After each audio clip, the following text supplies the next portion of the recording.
It's a football Friday here on Birds 365. It's a good thing because we all love football Fridays. The scary thing is the opponent coming into town for the Kansas City Chiefs, for the Eagles being the Kansas City Chiefs on Sunday. That's a little on the scary side. Your Mac and Mac guys here to talk about it and everything Eagle related on this football Friday. J Mac, you ready for a weekend of football?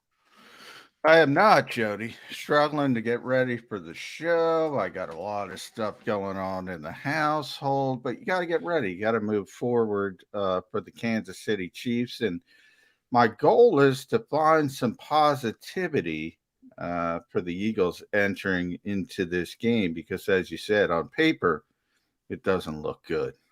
Looks So like a mismatch. let's see if we can find some positive Okay, good luck. avenues to go down because it is the NFL. It isn't Alabama against Furman or something like that. There are good players on both sides of the football. We see this all the time. We see teams that figure, there's always games you think you're going to win that you lose in this league. There's always games you think you're going to lose that you find a way to win. Hopefully, it's the latter for the Eagles. I don't think it's going to be the latter for the Eagles, but Steve Spagnuolo and that defense pretty stinking bad over the first number of weeks of this season. So that's, I think, where you have to start. That's why the Kansas City Chiefs are 1-2. But that means they're coming in with a chip on their shoulder, which is not good for the Philadelphia Eagles. But I digress. First things first, you said a little late for the show. Was that perchance because when you went outside with your dog this morning, you, like me, were really tempted to go back inside and put on a jacket? Because I went out in my golf shirt here and said, holy mackerel, fall really has arrived here. A little chilly out there outside this morning, JM. Yeah, it was very chilly, but no, that was not the reason. I'm just gonna say I'm gonna blame it on somebody else in my household. I was up in plenty of time, but a certain other someone that will go remain nameless was not up in time this morning. Okay, let's see. But I'll get in trouble if you get it, Jody. You're married. See how that plays. John Mack, a little bit of a surprise. Didn't know this was coming. I had not heard any rumors. You're on the beat, so maybe you had heard something along these lines. I was very surprised when I found out that the Eagles are actually going to have an addition to this Sunday's game against the Kansas City Chiefs. Not just the 3-touchdown beatdown they're going to take. Oh, am I tipping my hand? I'm sorry. That there will be a ceremony on Sunday announcing the retirement of one Shady McCoy, that he's going to do the 1-day contract thing with the Philadelphia Eagles. And despite the fact that Shady, after he left Philadelphia, had some very productive years in Buffalo, had some minute years that ended up with him getting a Super Bowl ring in both Kansas City and Tampa these last couple of years. He is an Eagle. He's been an Eagle. He'll be remembered as an Eagle, and he's going to make it official by retiring as an Eagle after signing a 1-day contract. And they're going to have some kind of ceremony for him on Sunday, including a press gathering today. Mr. Eagles beat reporter, did you get details on that press gathering? Is it going to be live? Is it going to be via Zoom? How is Shady McCoy going to have his last session with the Philadelphia media? No, it's going to be live with us. He's going to be at Lincoln Financial Field. They go over on home games, the Friday practice. They go over to the stadium to practice. So he's going to have a press conference at Lincoln Financial Field before practice today. And retire. It makes a lot of sense because obviously this is the week Andy Reid is coming back in. Andy Reid was the coach when Shady got drafted. Andy Reid is the coach he had his most success with. And by the way, for people who don't know, Shady finally got 2 Super Bowl rings, his final 2 seasons of his career, which he didn't contribute much to, but nonetheless, the first one was with the Kansas City Chiefs. So Shady McCoy and Andy Reid got over the hump together in Kansas City. So it makes a lot of sense to do it this week with Andy returning.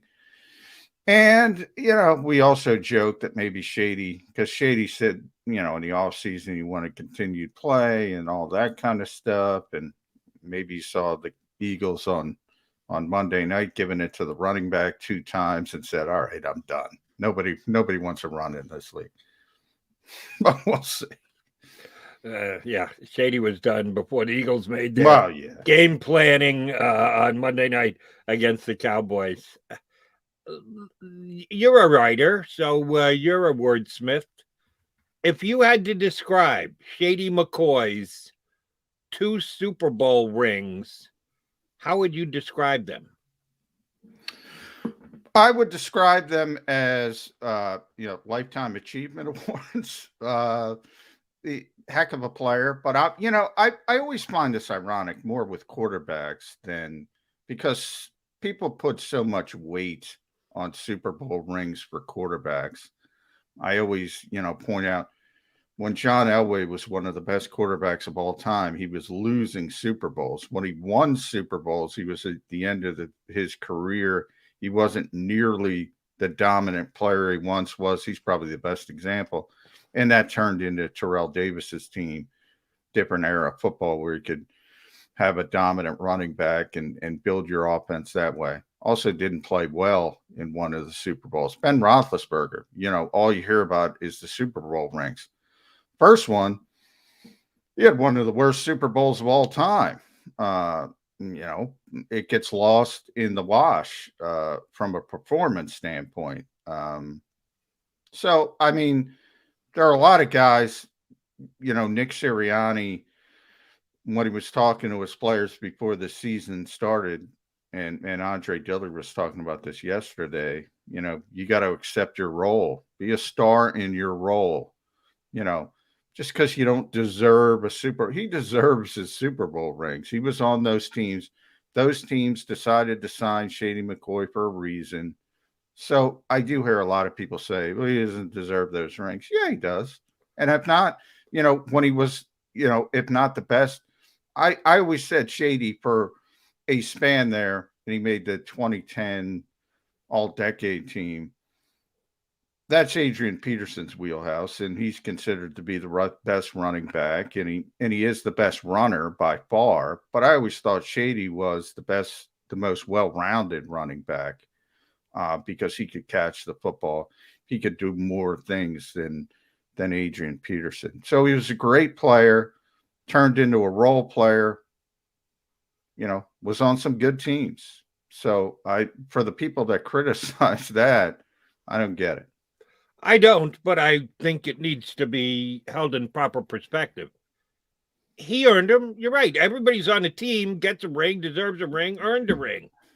He's a little chintzy. That's all I'm going to say. That, and especially when you are a player who is one of the best at your position for a period of time, just the Super Bowl season, just the ring, just the Kansas City Shady McCoy and the Tampa, even worse, Shady McCoy. Keep it in its proper perspective. He's along for the ride. He didn't really contribute much to the actual winning of that ring, but if you're on the team, you do get a ring. So I don't know if Shady is going to wear them proudly and make Monday, Wednesday, Friday is Tampa Day, and Tuesday, Thursday, Saturday, Sunday is Kansas City Day. I don't even know if he's ever going to wear them. But yeah, I don't know how he feels about it, and maybe he'll ask that question this morning. But to me, it doesn't even enter the conversation. I don't even care about the player winning a Super Bowl because I know what it takes to win a Super Bowl. He was a great player when he wasn't winning a Super Bowl, and he wasn't a great player when he won 2, which should tell everyone all they need to know. There's more that goes into it than one player. I don't think anybody's looking at Shady McCoy at the height of his career and saying, oh, that was a bad running back. I don't think anybody who knows football is ever going to say that, but he didn't get over the hump. It's not necessarily his fault. At times, he probably made mistakes that led to losses as well. Everybody does in this league. But yeah, I've always, and again, it's probably more pronounced. And I'll use this example because I always say it here locally with the Eagles. You remember the Super Bowl season with all the injuries. It wasn't just Carson Wentz. They had so many injuries all over. What they've lucked out is they weren't at one position, so they didn't have all the attrition on the offensive line. But the one guy who went down was Jason Peters. So I always tell the story. The next year, we're at training camp, and somebody who doesn't know Jason and came up to him and gave the question is, how excited are you to get back on the field and get a Super Bowl ring yourself? And if anybody has ever met Jason Peters knows, pretty intimidating guy. Just stared this reporter down, who I've never seen again, by the way. By the way, it was kind of an outstate, Allentown. I don't know where he came from, but TV guy. And just kind of stared him down. And he said 3 words, already got one. Because he was a big part of that team. He had confidence in himself. He knew what he meant to the organization. And I always said Carson Wentz took it a different way. And he was like upset that he wasn't involved. He wasn't on the field. And that's another reason where we are with Carson Wentz, by the way. He was so important to that team. He was so important to that Super Bowl run. Didn't feel like that. I was like, Carson should listen to Jason Peters. Already got one. That's how Carson should have taken it as well. So much goes into winning a Super Bowl. I never look at players and say, oh, this guy's not a great player because he didn't win a Super Bowl. I just don't do it. Okay. Fair enough. The reason I bring it up and where the conversation all leads to is a slot in Canton. All players get into the National Football League, come out of college, make an NFL team, first overall pick, like we had 2 matching up last night, 2 undrafted free agents. You're doing so for several different goals, but one of which in the back of everybody's mind is, can I be great enough someday to be enshrined in the Football Hall of Fame in Canton, Ohio? Shady McCoy's accomplishments, I agree with you here that it will mostly be defined and broken down and studied by what he did over the life of his career, and very little emphasis on the fact that he's a 2-time Super Bowl champion, because he really didn't contribute much to those 2 Super Bowl championships in his final 2 years, but he will be in the conversation for Hall of Fame because everything he did prior to those 2 Super Bowl championships. Do you think of Shady McCoy as a Hall of Fame player? I think he's a borderline Hall of Fame player. Anytime you're an all-decade player, I think that means you're in the conversation. And as I said, he made the 2010 all-decade team. I don't think he goes in. One of the reasons I don't think running back is as valued as it once was around the NFL. So people enter that into the equation. Again, I talk about this a lot with Dama. We've had other Hall of Fame voters on this show. More with quarterback. They put too much weight on Super Bowl rings. Not in this case, though. They won't say, oh, Shady's got 2 super. That won't even come out of anyone's mouth because they understand the context of it all. So ultimately, if you're asking me, I think he's a borderline player. I think he doesn't get in. But if he does get in, I wouldn't have a problem with it. I will say that. Here's where I'll take a different look at, quote unquote, the all-decade team. NFL players, it's a violent game. You and I talk about it all the time. Who is it that gives you the 100% chance to be injured line, that your chance to get hurt in the National Football League is 100%? I forget who it is. You told me that. Oh, Zach Ertz. I mean, lots of people have said it, but yeah, Zach is somebody just said it last week. Now I got to think about who said it, but yeah, it was Zach. If Zach said it, he's 100% correct.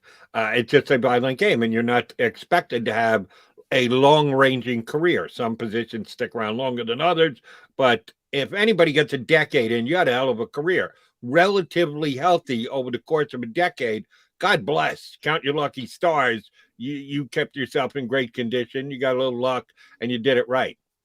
If you happen to break in a year that ends in 5, 05, 15, 25, 95, 85, whatever, and you play through the following 5 year, you get your decade in, but it's spread out over 2 decades, you might come up short in the all decade voting.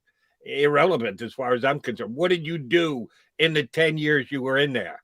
That's why I put much less emphasis on who made the decade team. It just means that your career kind of lined up with a decade, the way that it falls on the calendar.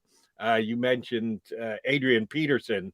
As far as I'm concerned, it's not close between Adrian Peterson and Shady McCoy. Adrian Peterson was a far superior back and is going into the Hall of Fame. I'm with you on Shady. Debatable. If I had a vote to cast, it would be no. If he makes it, I'm not going to pull a Nick Sirianni and slam the table and say, what are we doing here? How can we put a guy? No, he's a borderline guy. And they put a bunch of borderline guys that I would vote no in the Hall of Fame over the last several years. So I surely wouldn't be shocked or surprised by it. And I wouldn't make a big stink about it because he's that close. But at the end of the day, when you cast your vote, it's a yay or a nay, and it would be a nay for me. Well, I will say this: if you're a dominant player, you start. That's why I do. If you look, and I'll just pull up, for instance, 2010. I'll just go the offense because we got to get to a break, and we're going to get Ed Kracz and ship to the 49ers, the Kansas City Chiefs and the Eagles on Sunday. But here's just the offense of the 2010 All-Decade team. So I'll leave running backs for last. Tom Brady, Aaron Rodgers, both going to Hall of Fame. Calvin Johnson's already in at wide receiver. The others are Antonio Brown, Larry Fitzgerald, Julio Jones. Everybody's going. If Antonio doesn't go, it will be for the off-the-field stuff. Right. Tight ends are Gronk and Kelsey. Tackles are Peters, Tyron Smith, Joe Staley, Joe Thomas. Guards are Jari Evans, Logan Menken, Zach Martin, Marshall Yanda. Centers are Alex Mack, Marcus Pouncey. A lot of Hall of Famers on that list. A lot of Hall of Famers that are ultimately going to get in. Running backs are Peterson. You're right. He's the only slam dunk. Marshawn Lynch, Frank Gore, LaShawn McCoy. That position is not as valued as other positions. Hold on. How many guys is that at running back? Four. There's 4 running backs, 4 receivers. Now, but this is what I'm talking about, the value of the position. The 4 wide receivers are all no-brainers, with the only conversation being, are people going to hold Antonio Brown's off-the-field stuff against him? Right. On the field, he's a Hall of Famer. So Larry Fitzgerald is a slam dunk Hall of Famer. Julio Jones, slam dunk. Calvin's already in because he retired early. All those 4 guys, again, it's not even a conversation. Running back's not as valued.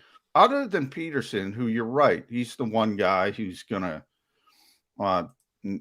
collect his 200, go past, that doesn't have to stop.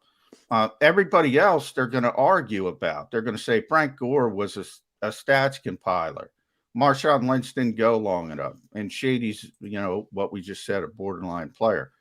But if you make an all-decade team, I would encourage you to look at those teams because that is a big, big deal in this league.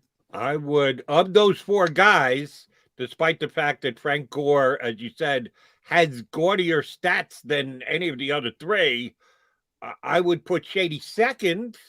But the question is, where do you draw the line? Do you draw it underneath all 4 and say, hey, they're all 4 Hall of Famers? Or do you draw it somewhere in the middle? Where I would draw it would be right after Adrian Peterson, that he would be the only one that I would call a Hall of Famer out of those 4 backs from the all-decade team. All right, Eddie Kracz is ready to join us. We see him in our little window here, so we'll get a quickie timeout here, return the conversation to Eagles-Chiefs here on Birds 365. Go for the midnight dares. Go for the memories. Go for the view. It goes on forever. Go for the bubbles in your bathtub and in your drink. Go to bed whenever you want. Or don't. Go for him. Go for her. Go for the win. Go to Ocean Casino Resort. Book your trip at theoceanac.com. At Stateside Vodka, every new customer gets the world's best rocks glass. Free. What's that? A rocks glass? You're telling me that bottle is cut in half? You could say that. Holy shit. Glass is for cocktails, right? It's for this, this, this, and that. Is the length of the glass equal to your... You betcha. But is it made out of... Glass? Yeah, okay, but is the rip... Smooth? Will you stop doing... That? I'm the professional here. And you're telling me I can get one of these glasses for free? That's right. One free rocks glass per customer with each first-time purchase of Stateside Vodka. All from the company that's highly awarded. 0 carbs, 0 sugar, and deliciously tasting vodka. So good, it just disappears.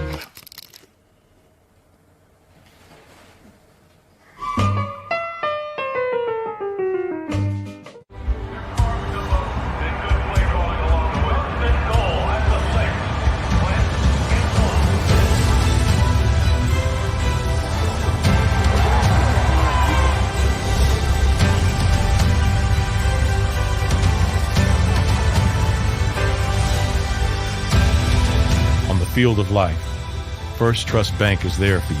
7 on 3. 1, 2, 3. Because Philadelphia dreams deserve a Philadelphia bank.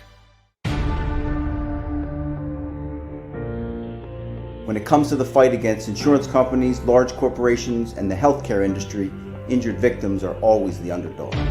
But that doesn't worry us. At Messa & Associates, we're an injury law firm from Philadelphia, and we come to fight. Our clients know that they've got representation with a chip on its shoulder, and it's the same chip that makes Philly the toughest city in the country. Call 215-568-3500 or visit us online at messalaw.com. Messa & Associates, the toughest injury firm in Philadelphia. Go for the midnight dares. Go for the game. Go for the hits. Go for the fans. Go for the win. Go to Ocean Casino Resort. Book your trip at theoceanac.com.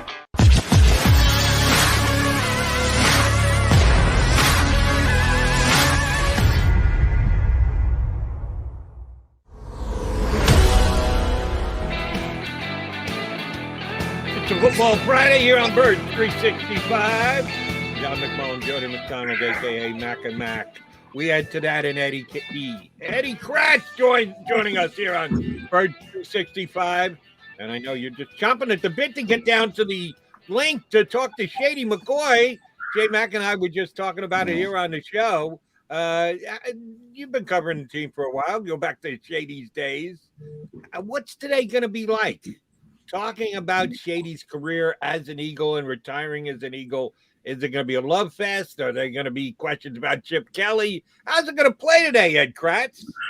Well, I think it's both. It's good. It's going to be a love fest. Then there's going to be questions about Chip Kelly and maybe even some questions about, some of Shady's shady dealings in the past. He's notorious for some off the field stuff as well. But, I think a lot of that will get swept aside and it'll be kind of a love fest. And I heard you guys talking earlier about him, in the Hall of Fame conversation. You think he's borderline. I agree. I think he should be in.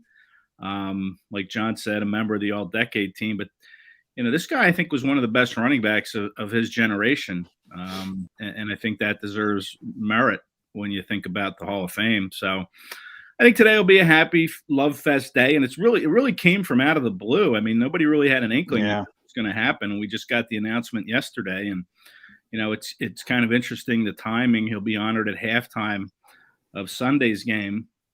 Where the coach that coached him for all those years and, helped him develop into the running back that he became is going to be in town, Andy Reid. Yeah, and Andy, obviously such a big part in Andy's offense, such a big part of Shady's career. And then ultimately they get back together in Kansas City. They both get over the hump together, which obviously Jody and I were talking about, those 2 Super Bowl rings at the end of his career, Yeah. not really in the conversation to put him in the Hall of Fame. I think the fact that he was the most well-rounded running back of his generation. Look, we put Adrian Peterson aside. He's a no-brainer. But Shady could do more things than Adrian Peterson. Was a better pass catcher, better pass protector. But obviously, when you have that historic level of player as a runner, he's going to be placed on a different level. And that part of it's understandable. But I think he's number 2. I think he's better than Marshawn Lynch. I think he's better than Frank Gore. And anytime you're the second best player in the NFL at your position in a generation, that's got to put you in a good. You just got to put you in the conversation. Yeah, it's ironic that his 2 most unproductive seasons came in his last 2 years, and they were also the years that he won, his Super Bowl ring. So it didn't happen while he was in Philadelphia or Buffalo. It's really amazing. You can't separate LaShawn McCoy from Chip Kelly. I mean, Chip Kelly trading him when he was in his prime, I think 26 years old, maybe 27. I think it was 26 years old. For Kiko Alonso, I mean, coming off a really good year. I mean, Shady had 1,300 yards rushing in that 2014 season for Chip. Yeah. I don't know what happened. I don't know why he dealt him. But personality's too big. Too big a personality, but he still had a lot left. He went to Buffalo and ran for, another 3,000 plus yards and scored another 25 touchdowns. So, it's kind of a shame when you think about it that, he couldn't just continue his career in Philadelphia. He had to go elsewhere. And, who knows? Maybe if he would have stuck around, he's on that 2017 Eagles team that wins the Super Bowl.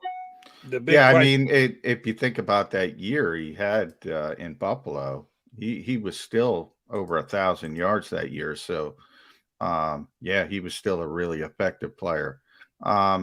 It's tough when you go in those situations and people put such an emphasis on Super Bowl rings. His Super Bowl, although with Kansas City, he was a productive player that year. He just didn't play at the end of the season. If you look at his numbers, I don't know, it was about 400 and something yards over 4.6. I'll pull it up. 465 yards, 4.6 yards a carry, 4 touchdowns. It's not like he didn't contribute at all. Right. But yeah, you're right. On that playoff run, he wasn't a part of it, so you kind of forget those 465 yards and however many touchdowns leading up to that Super Bowl. But to me, I would put him in the Hall of Fame. You look at some of his numbers and how they compare to, running backs that are already in there, and, they don't take a back seat, really. If you're just looking at numbers, I think he's in. The question is, will Shady say at halftime, number 25 will always love you? I'm not sure if he's going to go there, but if he does, how's it going to play with the fact that the Eagles are down by 2 touchdowns at that point against the Kansas City Chiefs? Well, only 2? I mean, come on. You're giving the Eagles a lot of credit here. Yeah, that's all. Yeah, I don't know. Listen, it'll be a celebration. I think we'll see a lot of McCoy jerseys there on Sunday. People still have them. I still see them, in the crowds even today. So, we'll see some of that. And, it'll add a little bit, more juice, I guess you could say, to the game, because we haven't talked about the game, but I'm not optimistic for the Eagles' chances on Sunday. Let's put it that way. No, I don't think any of us are, but I'm trying to be optimistic. I'm trying to change. I'm trying to be Ted Lasso. I'm trying to be Nick Sirianni. So, all right, I'm looking at it, Ed.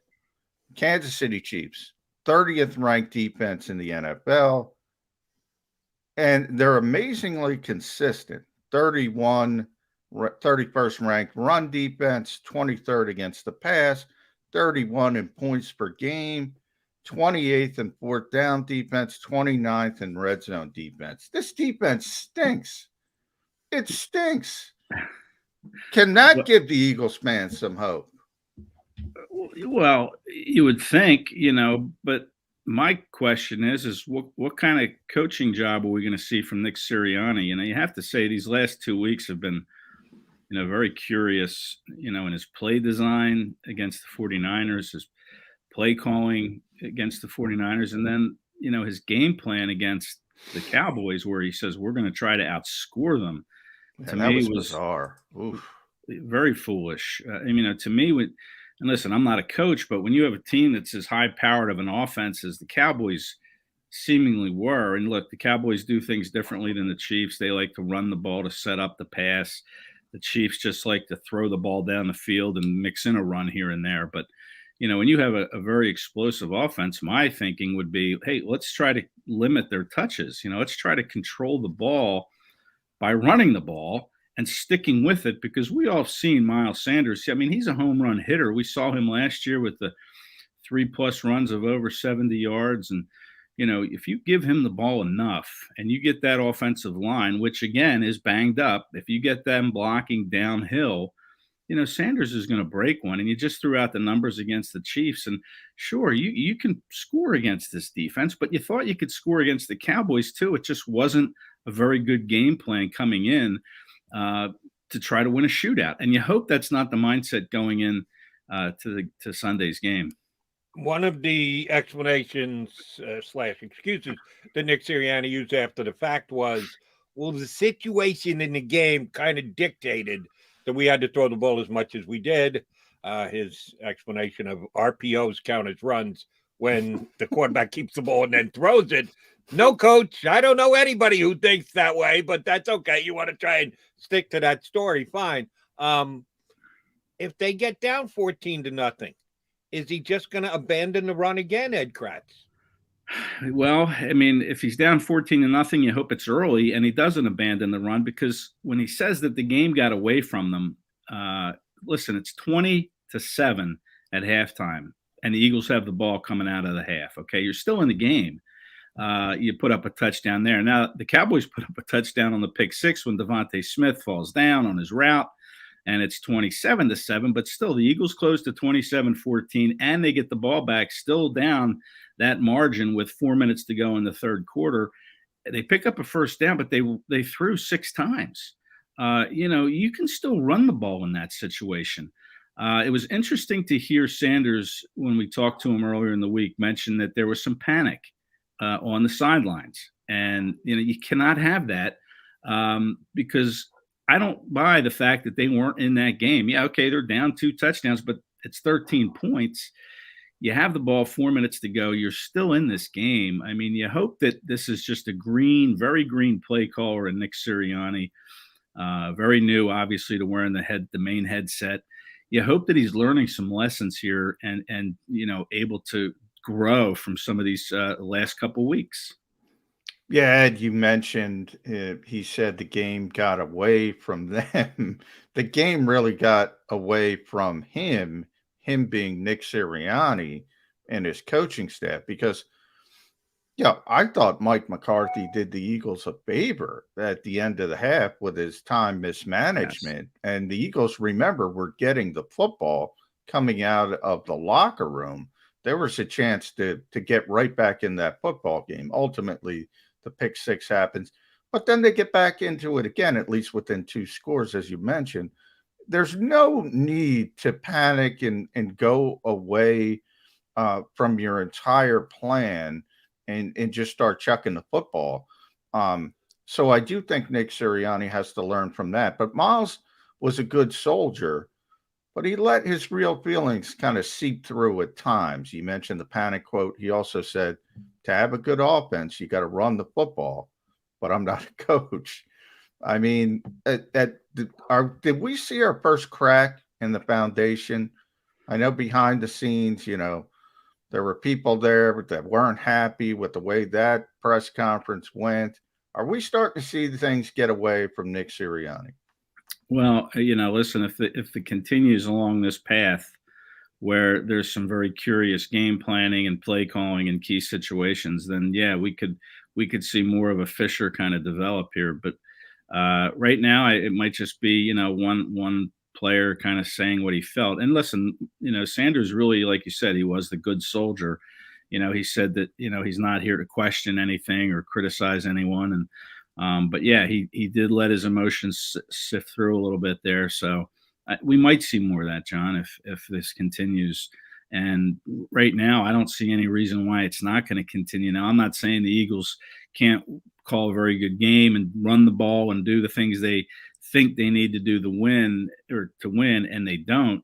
But Sirianni makes some good calls. He has a good game plan. He's mixing in the run, the pass, and the Eagles don't find a way to win. I think, players would probably be okay with that. But if you're going in and you're getting dusted 21-0 or 28-7 by the Chiefs at halftime, you might see more of this bubble up. Sure. Eddie, I don't want to steal optimism points from my partner here, but I will. Looks like they're going to have their starting safety back first time this year.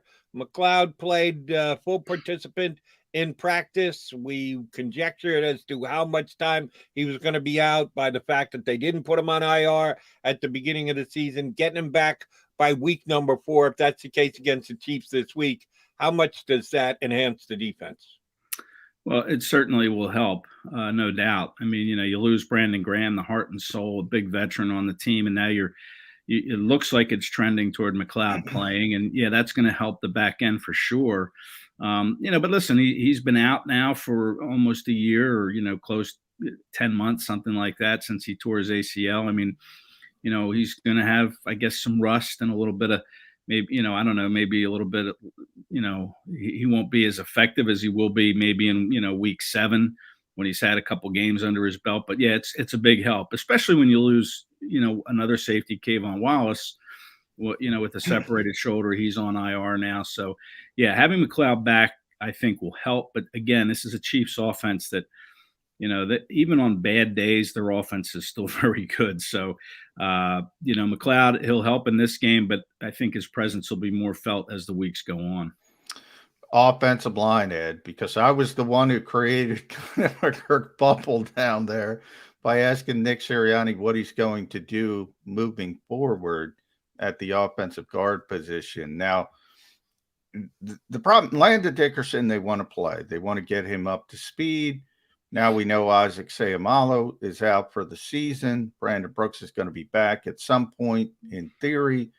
So my question is, do you move Landon Dickerson to left guard, leave him there for the rest of the year? Do you keep him a right guard, then move him when Brandon Brooks comes back? Nick Sirianni didn't want to answer that question, thought he had a competitive advantage. I'm not sure I agree with him, but nonetheless, they want to keep that advantage. They don't want us reporting who's going to start on the offensive line, and we can't report it anyway because they were just rotating everybody in the small portion of practice that we can see. So let's do some speculation. We know Andre Dillard's going to start at left tackle again. Jordan Mailata is not going to be able to go with a sprained knee. What do you think they're going to do with the offensive guard positions? Yeah, I don't think Andy Reid's losing much sleep over, the Eagles keeping this guard decision to themselves. He's probably just happy Brandon Brooks that won't be playing. But, it's they have options. There's no doubt. And, one of those options could be Jack Driscoll, who was playing some guard, during training camp. Now he's still on injured reserve. He was put there at the start of the year with a pec strain. They haven't added him from off of IR, I should say, though. They opened up the 20-day window where he could practice, and we did see him practice yesterday. He looked okay to me in the short time we were able to watch. So he's in the mix, but they don't like Nate Herbig on the left side. Nate Herbig started 12 games at right guard, well, mostly at right guard last year. Doug Peterson never liked to disrupt 2 offensive line spots to cover one hole, but that was Doug Peterson. But Jeff Stoutland's still here. We'll see what the philosophy is now with Nick Sirianni, if he will move Landon Dickerson to left guard, because that's the job that is going to be open all season long because Isaac Seumalo is not coming back. So if you want Dickerson to get comfortable with that left guard spot over these final 14 games, then yeah, you're going to move him to the left side, and you're going to probably put, I don't know who, right guard. Again, speculation. Sua Opeta could be an option. Nate Herbig is better on the right side, so he could play that right guard spot. And then Jack Driscoll is also a possibility. If they bring him off IR today or Saturday, then I think that could be the way they go, is Landon at left guard and Driscoll at right guard. Ed, Johnny and I spoke about this after the game on Monday and after the coach's press conference when he talked about accountability and how do you hold your players accountable when they continually get called for penalties, some of them from the foolish variety, and not only lead the league in penalties, have opened up a significant number of penalties as compared to everybody else in the league. And his point about we pointed out, and then if it's really bad, we really pointed out, raising his voice kind of annoyed me a little bit. Here's my question for the coach as far as accountability goes. Should Quez Watkins get the first most number of snaps at wide receiver this week, the second most number of snaps this week, or where he's been the third most number of snaps? Because truth be told, he's made more plays than anyone else at the wide receiver position so far. If you're talking about accountability, when does production in 3 games, now we've got 3 games under our belt, production on the field actually start to dictate how many snaps you get during a game at a position where you've got a lot of guys who you're trying to get into the action? Well, I would say that they're trying to grow all 3 of these wide receivers, and yeah, there's no question Quez has been very productive when given the opportunity. He makes plays. He's able to get downfield deep and get separation. So I don't know if they'll give him more snaps over someone like a Rager or Smith. I just think they want all 3 to kind of grow together. And as far as the penalties go, I mean, to say that, we'll pull somebody out if he's continue to make penalties. I mean, this isn't high school where you can sit someone on the bench. I mean, you just have to keep talking to them, like you said, and pointing out to them that this is what we can't have. And, the biggest offender in penalties has been Lane Johnson and this offensive line. I mean, everybody likes to give Derek Barnett, a hard time, and deservedly so. I mean, Barnett commits some foolish penalties. All the roughing the passers and unnecessary roughness stuff that he does after the whistle is unacceptable. But he just has the 2 penalties. Lane Johnson has 5. He's been called for holding 4 times. That's got to stop. I mean, that's a big reason why this offense is playing behind the proverbial sticks, on so many series while they're facing 1st and 20 or 2nd and 15. It's the holding calls. It's the pre-snap stuff, the jumping off sides. Illegal man downfield, which has been a point of emphasis for NFL officials, but just too many penalties, 35 of them. I think that you'll be able to get Quez Watkins more involved if you're in more of a, 1st and 10 or 2nd and 5 situation where you can take advantage of that skill set where he can get deep and you can take a deep shot if you're in 3rd and or 2nd and 4, you can throw the ball deep, and that's where Watkins comes in. So I think it all starts with the penalties. You need to not commit penalties and stay ahead of the sticks. I mean, they're on pace to shatter the NFL record the Raiders set back in 2011 with 163 penalties. The Eagles are on pace for 190 plus penalties. At some point, you hope it evens out, but some of these holding calls, they're legitimate. You see them on replays and jumping off sides. You can clearly see that they need to stop that on the offensive line for this offense to be successful. It has more to do than just Watkins and Smith and Rager. You need to fix that offensive line, and that's where Jeff Stoutland has to come in. He's got to get these guys to play more discipline. Ed, I know you got to run because you got to get down there for Shady's press conference. I do want to mention you can read Ed and me, but Ed mainly, eaglemaven.com or si.com/NFL/Eagles if you want to make it more difficult for yourself. I do want to get your quick thoughts on Jalen Hurts because we haven't even gotten to the quarterback. And this season, a lot of this season should be about figuring what you have at that position. We're only 3 games in. Where are you with Jalen Hurts? What's your thoughts moving forward with 7 starts under his belt? Yeah. Listen, again, I think it just comes down to the game planning. There was a lot made that Sirianni is going to put him in good position, but let's see some designed runs. Let's take the ball out of Hurts's hands a little bit with this RPO stuff and just call for a handoff. They say the running game is the quarterback's best friend. And, The Eagles haven't been able to do that yet. I think Jalen has been inaccurate at times. I don't think you can put that second interception in Dallas on him. The first one, absolutely, he underthrew it. But listen, unless you're Aaron Rodgers, and we saw Rodgers in game 1 this year throw some picks, but over his career, Rodgers just doesn't throw many of those. But that's an anomaly. I think Hurts, if you can get a season where he only throws 10 picks, that's pretty good. But now he has a banged up offensive line, and that was one of the criteria that when we talked to Howie and I asked him what kind of tangible benchmarks do you set for Jalen Hurts to determine if he's the guy in 2022, and he didn't set any wins number or touchdown number. He said that the offensive line needs to stay healthy so he can be the best player he can be, and his young weapons need to develop. So the first criteria is out the window. The O-line's not healthy. But in my opinion, I don't think we can judge Hurts yet. I think it's going to be a full body of work here. We're going to see how he does over 17 games if he can stay healthy. And then we'll be able to make that determination. So right now, I still think he can be the guy. He has things to work on, but it's still too early to say yet. No, he's not the guy. 7 starts, and I just discount those 4 starts from last year. They were all tiptoeing around Carson Wentz. I'm not sure how much there was being game planned for Hurts. I'm pretty sure there was very little development of Hurts because Carson's still in the building. You didn't want to offend him. So I kind of discount those 4 games. I'm looking at this season, and right now 3 games to me is too small a body of work. All right, Eddie, we had you on, and we'll let you run in a second. The Football Friday before the opener against the Falcons, and you made a pick on the game and gave a score on the game. And your score was exactly the same as my score, which I already had written down. So I said, all right, I'm with good company if Ed Kracz and I have the same score. We both had Eagles winning a close game. They actually won handily. Yeah. I've already got my score written down for Sunday's game. Let's see if Ed Kracz and I are on the same page again. Final score after 60 minutes of football down at Lincoln Financial Field on Sunday will be what, Ed?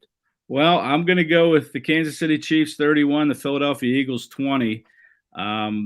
Listen, the Cowboys put up 41 on them, and the Chiefs certainly have that ability. But I'm putting some faith in the fact that the Eagles are going to try to control the clock a little bit this weekend. So that will hopefully limit the touches of the Chiefs. So 31 points seems low when you're talking about Kansas City. It could go higher, but I just don't see the Eagles being able to score 20 or holding the Chiefs out of the 30. So I'll go 31-20 Chiefs. Eddie, give my regards to Shady. Tell him I said hi, and just don't go out partying with him afterwards. You don't want to buy into any of the trouble. Well, hopefully you get a better tip if you see. Don't board the party bus is what you're saying. Huh? Yeah, exactly. That party bus to Jersey. What's your score, Jody? I can't give it out this early. I'm gonna hold off till next segment. Okay. I'll let you know, Ed, when I get down there. Johnny Mac will report on my score. Ed, thanks, bud. Appreciate it. All right, thanks, fellas. Ed Kracz, Eagles coverage for SI, and whenever he hops on board with us here on Birds 365, we appreciate his contribution. All right, J-Mac, John McMullen, Jody McDonald coming back. More Birds 365 here on the JAKIB Media YouTube channel. Go for the midnight dares. Go for the memories. Go for the view that goes on forever. Go for the bubbles in your bathtub and in your drink. Go to bed whenever you want. Or don't. Go for him. Go for her. Go for the win. Go to Ocean Casino Resort. Book your trip at theoceanac.com. At Stateside Vodka, every new customer gets the world's best rocks glass. Free. What's that? A rocks glass? You're telling me that bottle is cut in half? You could say that. Holy shit. Glasses for cocktails, right? It's for this, and that. Is the length of the glass equal to your... You betcha. But is it made out of... Glass? Okay, but is the rip... Smooth? Will you stop doing... That?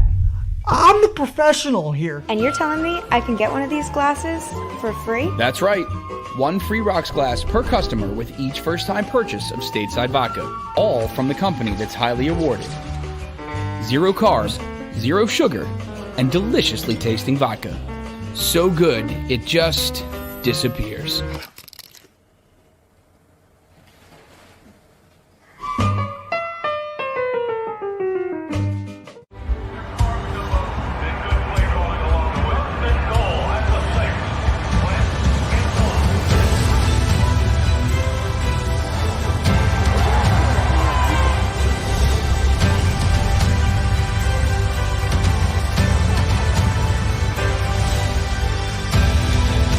Field of life, First Trust Bank is there for you. 1, 2, 3. Because Philadelphia dreams deserve a Philadelphia bank.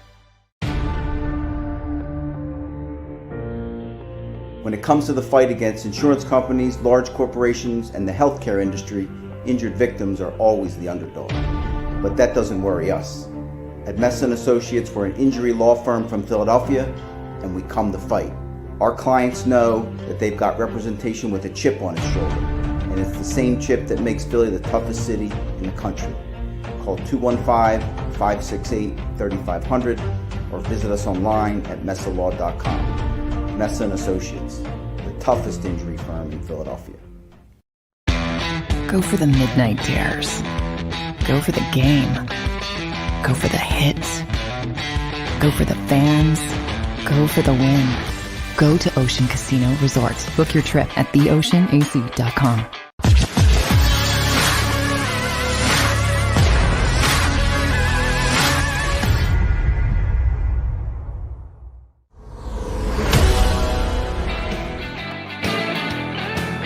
We are your Mega Mac guys here on Birds 365. John McMullen, Jordan McDonald. Ed Kracz already taking off for the link. Are you going down as soon as this show ends, Johnny Mac? Are you going to make it over without getting a speeding ticket on the Walt Whitman Bridge? Going to make it over in time to get involved in the Shady Love Fest? It is. I am leaving immediately after the show. Touch and go to whether I can make it down for Shady. But I will be there for Nick Sirianni, which is the more important part. Nothing against Shady, but Ed can handle Shady. I'm not concerned. Now, what time is Sirianni talking today? I know he, during the preseason, they like to move it to before practice. Same ordeal during Fridays are after practice. It's usually that's before practice, but Fridays are a real short practice. It's 12. I'm trying to look it up as we speak. Sometime after 12, 12:15, 12:30, somewhere in that range. All right, so the Shady thing is taking place at 11. Will the 11 Eagles be o'clock. practicing while Shady is having his press conference? Yeah, I think the practice starts at 11:25. I'm pulling up the exact. The practice starts at 11:25. Nick is at 12:35. So there we go. So Shady's at 11. Half of you media guys will. Are you allowed to watch any of Friday's practice? Yeah, about 10 minutes. Just warm ups.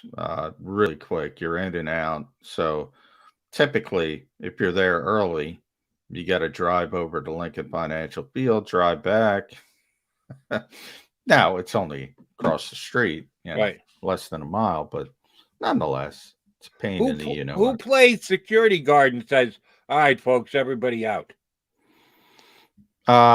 You mean out of practice? Yeah. One of the PR guys. It's usually Bob Lang or Brett Strosacker or John Gano. They blow the whistle and they say, "That's it," and they wave the hand, and you got to get out. It's not like you can hide somewhere. There's only who's always the dawdler? Who's the last one out? Who's trying to get the last little peek at practice? I'm in that conversation. Usually what you do is try to start a conversation. I shouldn't say this on the air because they'll figure it out. You try to start a conversation with one of the PR people and slowly walk to the gate. Try to get as many looks back as he can. There you go. There's a reporter after our own heart, John McMullen, trying to get every last little nugget. And it'll be interesting today because the whole Shady thing is involved. John, I do want to ask you about, you asked Ed Kracz about the quarterback position, and I did want to double down on that because I watched Thursday Night Football last night, and Trevor Lawrence actually made some plays. I thought he was pretty damn good with his legs. He had a nice touchdown run in which he juked a defensive player and dove into the end zone. And I knew full well, I watched almost every single one of his Clemson games, and I thought his ability to run the football was actually kind of underrated. I don't know how you can really be underrated when you're the first overall pick, but just the general conversation about him, everyone talks about how great he was throwing the football as well he should have, because he does throw it real well, but he was a guy who was also had the ability to make plays with his legs, and Urban Meyer's getting that out of him. But the better of the two quarterbacks last night was Joe Burrow. Who was the individual we had on, John? My memory is failing me today because I couldn't remember. Zach Ertz being the one who said your injury chances are 100% if you play in the NFL. Who was the individual we had on as a guest who said they had some potential concerns about Joe Burrow going into this year because he was coming back from as massive a knee injury that he was, that he might not have that same bottom half that he did when he was setting records at LSU and stamping himself the #1 overall pick? Who was that? Do you remember? I said that when I was talking, because he had the same injury as Carson Wentz, so I went through it, and Carson was never the same. It was more than an ACL tear. It was also the LCL. So it was pretty significant injury. But then I think it was Mike Tannenbaum. That's exactly who it was. Yes, sir.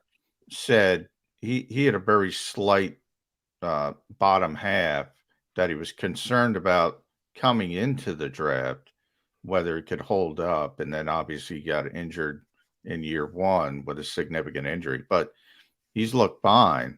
I'm a little surprised by that, to be honest. He's played very well. And so is Jamar Chase after a really poor preseason. If you heard some of the reports coming out of Cincinnati, he was shaping up to be a disaster. And all of a sudden the lights go on and wow, he can play.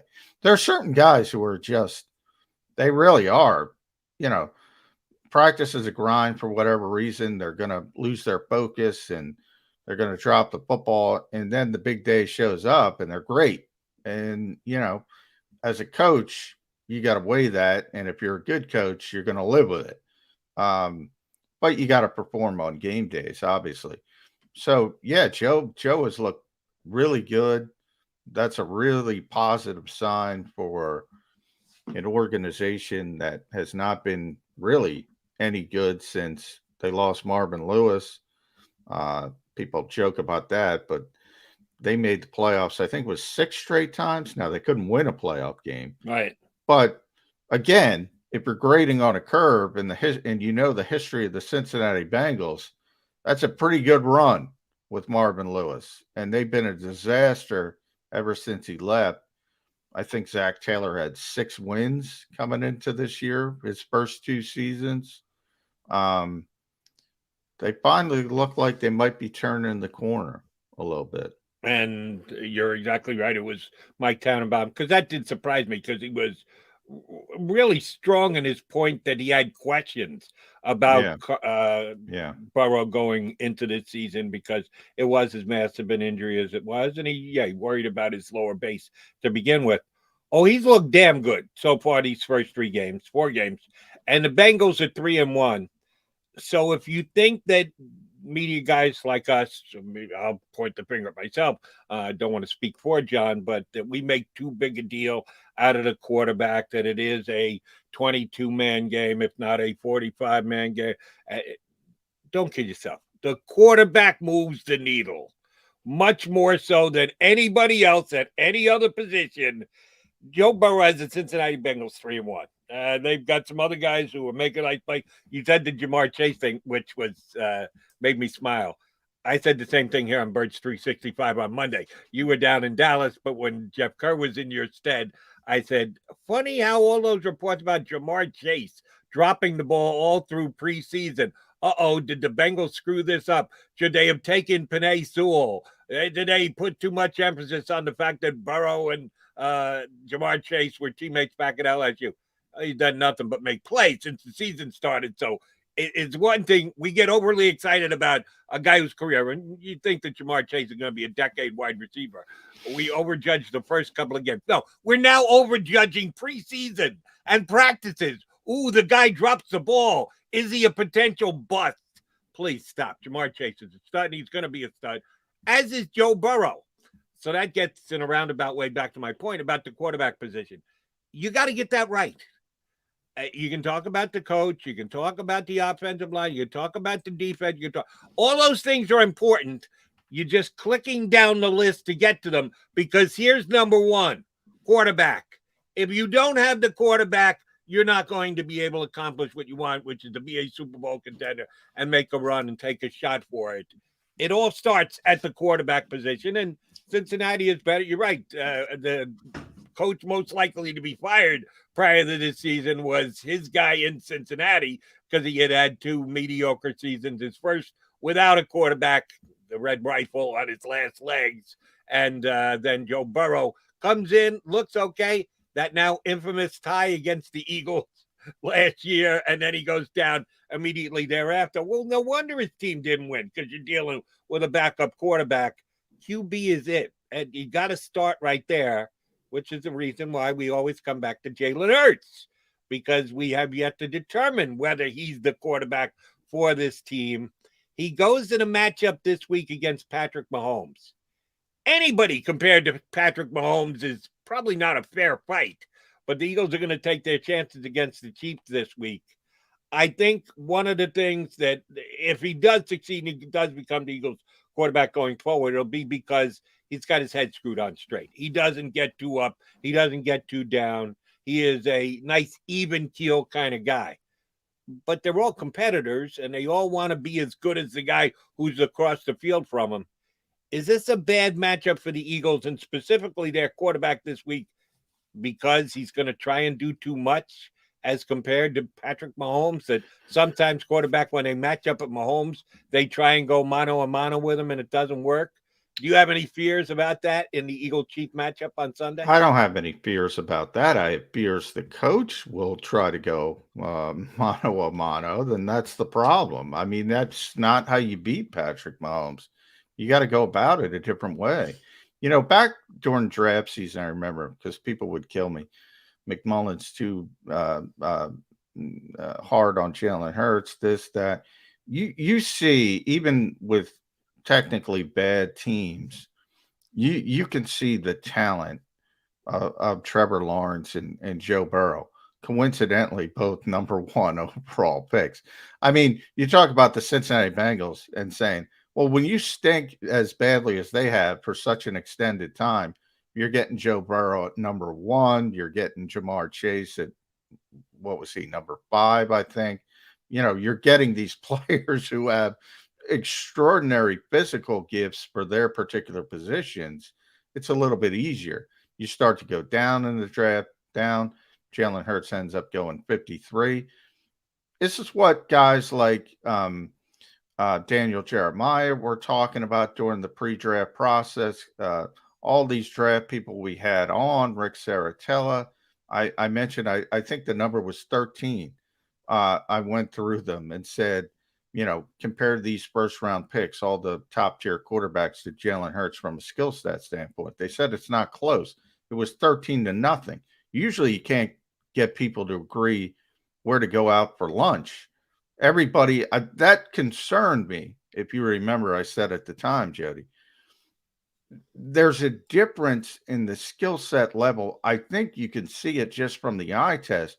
If you're watching Thursday Night Football, Jalen's not capable of slinging the football like those guys. He's just not capable. So to me, and I started thinking about this, and it was last night's game that got me thinking about this. Probably going to write a column about this at some point. This season is about week 1. You schemed up Jalen Hurts, and you were very successful, and you won a football game, granted against a bad opponent. Week 2, you start throwing the football down the field, it looks ugly. Week 3, you're throwing the football again too much, it looks ugly. To me, this is about and again, I've called this a college-y type offense, and that's not a criticism. That's just what you have to do to take advantage of the strengths of your quarterback. So to me, the question for the Eagles is this, Jody. Can you win with that type of offense? And is that type of offense acceptable to you and Jeffrey Lurie and the people that matter? If it isn't, you got to go in a different direction. Because I heard Greg Cosello. I have tremendous respect for it. He was on our friend Ross Tucker's podcast. And he said they need to open up the offense for Jalen Hurts. They need to go more traditional play action, hand the football off, set them up that way. I think the exact opposite. I might be wrong. I think they have to do what he did at Oklahoma and Alabama. And that was what they did in week 1.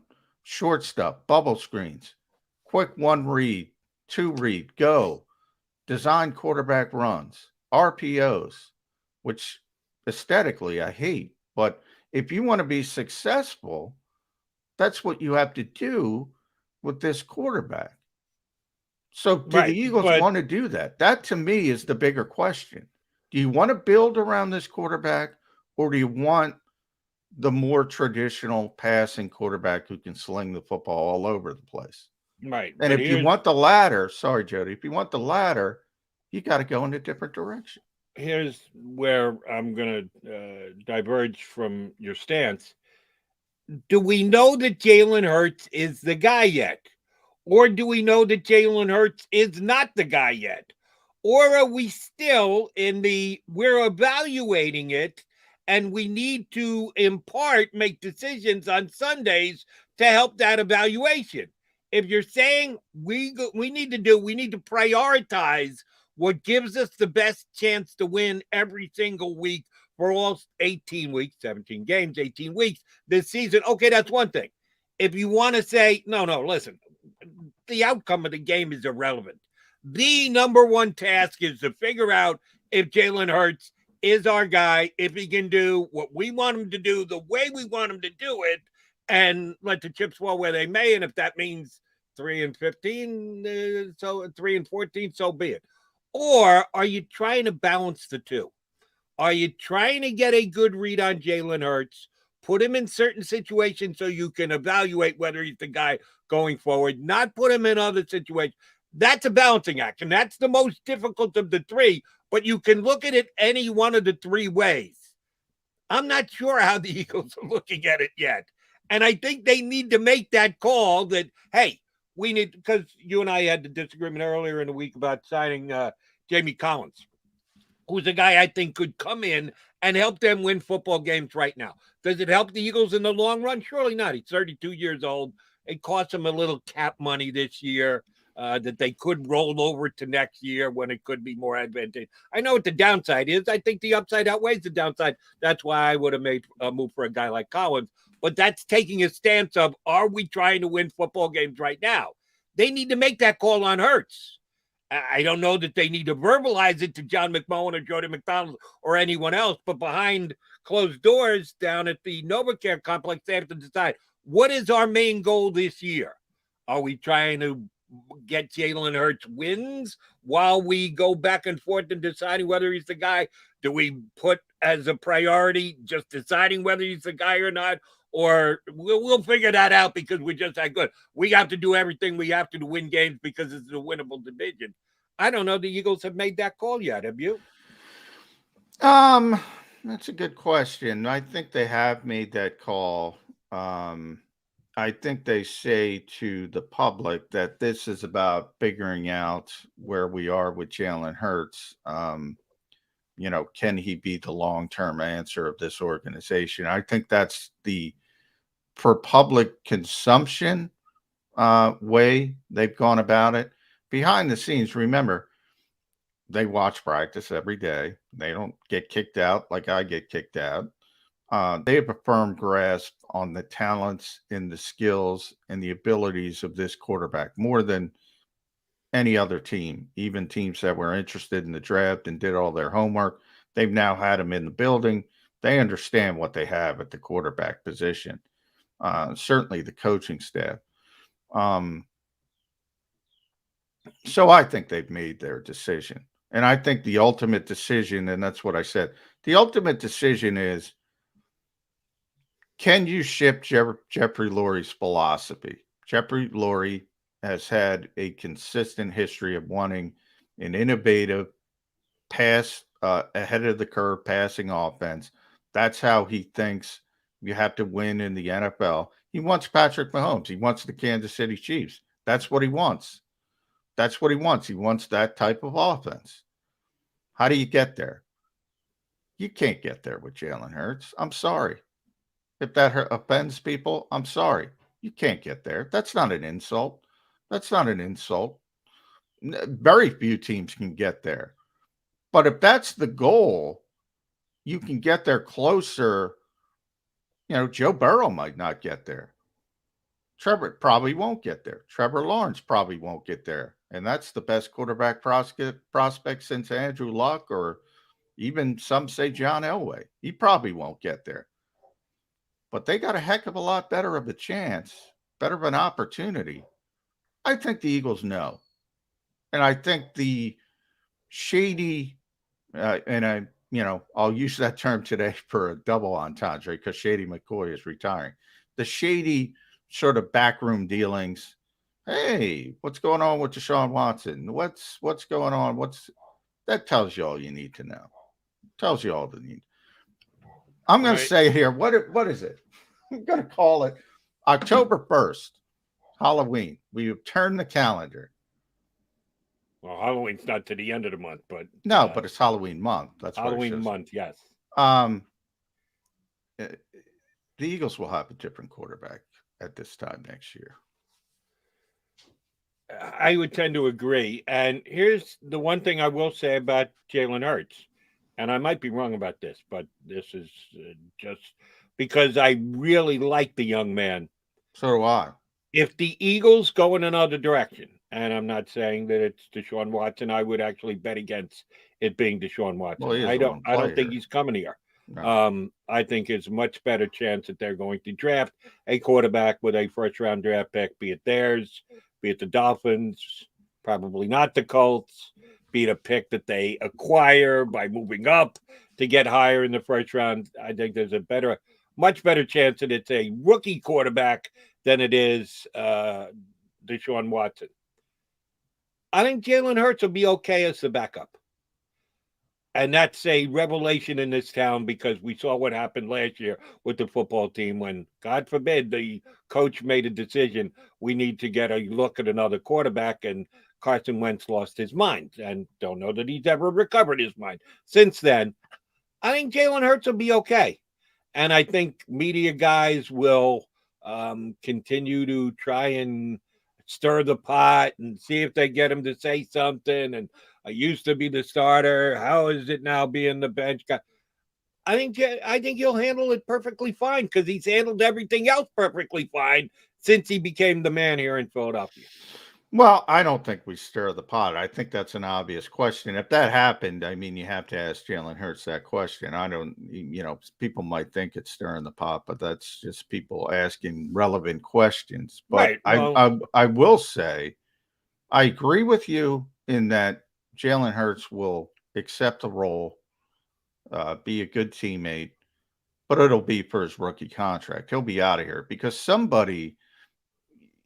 there's always quarterback desperate teams in this league, and somebody will say, I'm okay with winning a different way. See, what I'm saying, when I'm saying the Eagles are going to have a different quarterback next year, and I know people are going to take that out of context, I'm saying the Eagles don't want to run this type of offense to be successful under Jalen Hurts. So to me, it ends the conversation right there. They don't want to be that type of team. Somebody else, a more open-minded philosophy, will say, I don't care how I win. If I win, I win. I don't give a you-know-what. And they will say, I'll take the kid. I'll run what he runs. I'll do what he likes to do. I'll build my offense around him. Bottom line is Jeffrey Lurie doesn't want that offense. Doesn't want it. So if you don't want that offense, why are you even having this conversation? That's where I think the Eagles are. You're probably right, but I would reference the opposition coming up for Sunday, who was Andy Reid, who had several different offensive intonations when he was here in town. He's had another one since he's gone to Kansas City. He's had different quarterbacks. Donovan McNabb certainly different from Patrick Mahomes. And Andy Reid was the kind of coach who could make his philosophy fit the talent that he had. And I've always said I agree with that. But the one, Andy might be the most innovative offensive coach ever. And he's, he was running the pistol, and he was having people coming in, teaching him the college offenses more quicker than anybody else. Maybe Bill Belichick, as usual, beats Andy.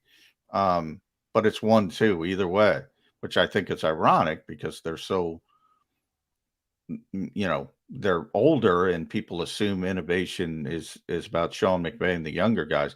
They're the most innovative coaches in the NFL. They remain the most innovative coaches in the NFL. But Andy's offenses have always been pass driven. They do it in different ways, but he's always made and Jeffrey Lurie happy when he was here till the very end in the shelf life. And by the way, I think if Jeffrey Lurie can get him back, he'd take him back now. But I'm putting it more on the organization than the coach. The coach wants Jalen Hurts to be successful. The coach wants to scheme around Jalen Hurts. I don't think it's the coach's problem. He wants to take advantage of the strengths of his quarterback. I don't think Jeffrey Lurie wants that type of offense. Bottom line, I don't think he likes it. I don't think he wants to be around it. And I think he wants to go in a different direction. That's where I think it all starts from. And you may well be right, John. And I have issue with that because I think the owner should be concerned about winning. And there are more than one ways to skin a cat.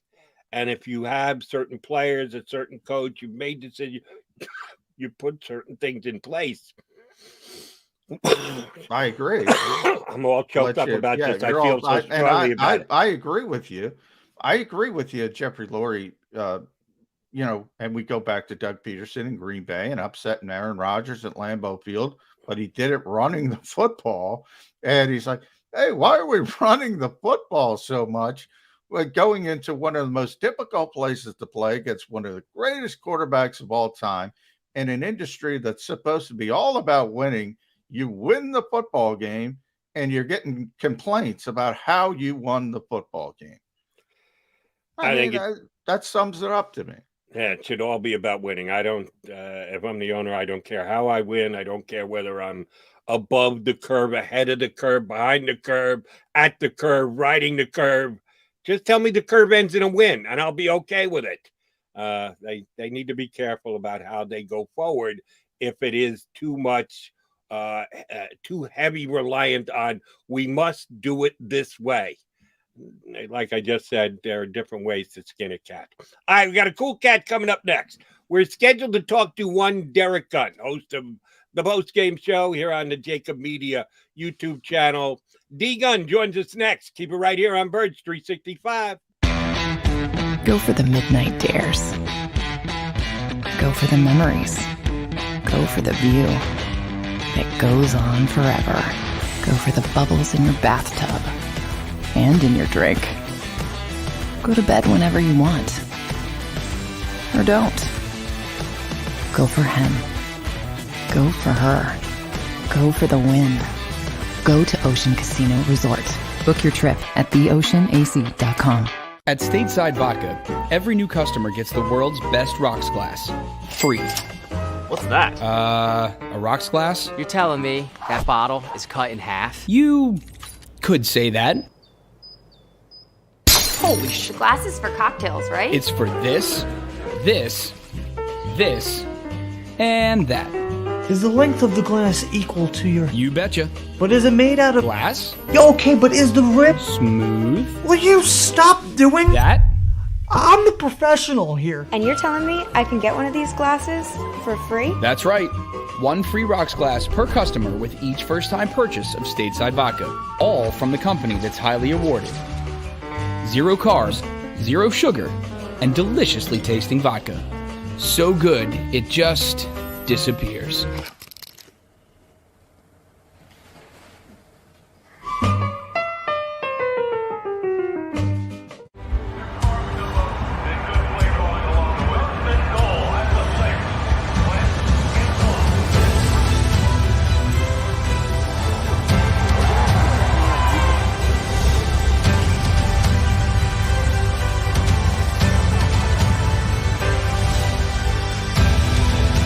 Field of life, First Trust Bank is there for you. Champions on 3. 1, 2, 3. Because Philadelphia dreams deserve a Philadelphia bank. When it comes to the fight against insurance companies, large corporations, and the healthcare industry, injured victims are always the underdog. But that doesn't worry us. At Messon Associates, we're an injury law firm from Philadelphia, and we come to fight. Our clients know that they've got representation with a chip on its shoulder, and it's the same chip that makes Philly the toughest city in the country. Call 215-568-3500 or visit us online at messalaw.com. Messa & Associates, the toughest injury firm in Philadelphia. Go for the midnight dares. Go for the game. Go for the hits. Go for the fans. Go for the win. Go to Ocean Casino Resort. Book your trip at theoceanac.com.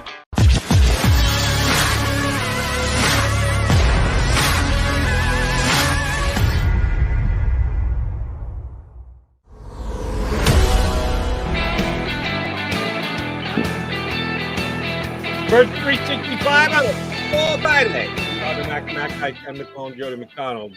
Joined by another JAKIB Media YouTube channel superstar, our buddy from Eagles Post Game Live, Derek Gunn hops aboard. D Gunn, how you been? Good, man. How you guys doing this morning?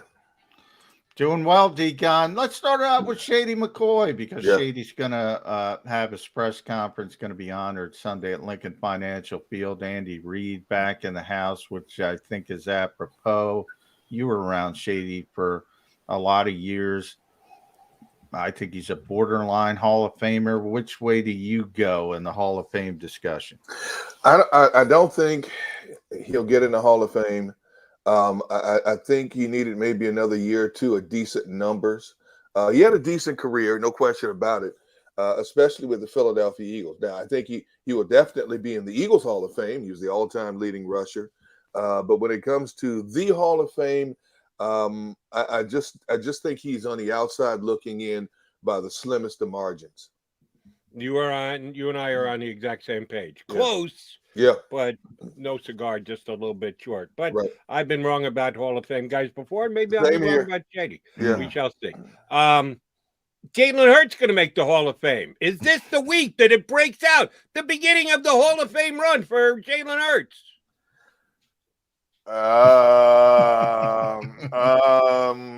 Well, let's put it like this. If you remember a few years ago when Kansas City won their Super Bowl, they began their year at 4-5. They were up and down the first 9 games of the season. Then all of a sudden something clicked for that team, and they ran the table and they won the Super Bowl. I'm hoping we catch the Chiefs sleepwalking this week because right now they're down. But knowing what I know about Spagnuolo and Andy Reid, they're not going to allow that to happen. Kansas City's defense is bad right now. They're 31st in the league against the run. They have a lot of problems on defense. But this is a team that they're facing, and the Eagles, they have a lot of problems, period. I understand, Nick Sirianni's trying to be as positive as he can. They're going to change some things up.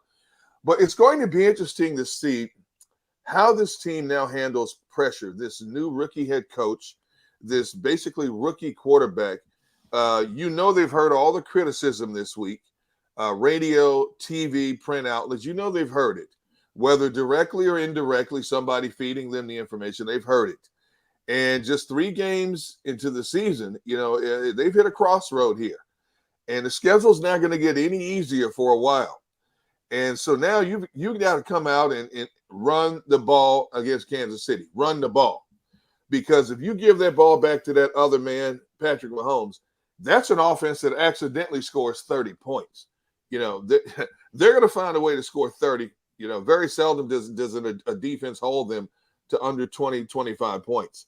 So you're going to have to match point for point. Can you?